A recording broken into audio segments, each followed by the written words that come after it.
နေ့လည်နေ့ကင်းဗိုက်စာလို့စီထမင်းကိုတစ်နာရီအတွင်းလှုပ်ရှားဖြစ်ခဲ့ပါတယ်။ဆိုတော့ကောက်ညင်းကိုနာရီဝက်လောက်ပဲစိမ်ထားပါတယ်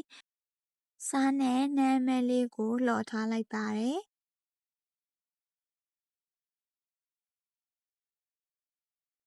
စီဆူလာအောင်လို့ထည့်ထားတော့မှအုံသီးလေးတွေကိုကြိုပြီးတော့ချက်ထားလိုက်ပါမယ်။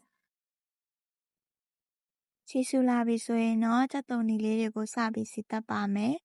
စနွေးနှင်းငယ်ထည့်ပါမယ်။ကြက်သွန်လေးတွေစီတက်ပြီးသွားပြီဆိုရင်တော့ဖယ်ထားလိုက်ပါမယ်။နောက်ထပ်ဇင်းကိုထည့်ပြီးတော့စီတက်ပါမယ်။မွှေးမွှေးလေးနဲ့ပူပြီးစားကောင်းလို့ပါ။ပြီးရင်တော့ကောင်းချင်းလေးထည့်ပြီးတော့စီထမင်းထိုးပါတော့မယ်။အရသာအတွက်စားအနှင်းငယ်ပြီးတော့ရေထည့်ပါတယ်။ကဲအခုတော့ရခါနီးပါပြီ။နှစ်ဖက်လုံးတူတူလေးစားခြင်းလို့နောက်တစ်ဖက်ကိုလှန်လိုက်ပါတယ်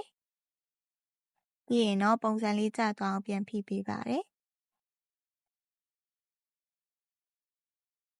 အလှဆင်ဖို့အတွက်နောက်ထပ်ဘန်းတစ်ခုတည်းကိုမှောက်ချလိုက်ပါတယ်။ဒီပေါ်မှာခုနက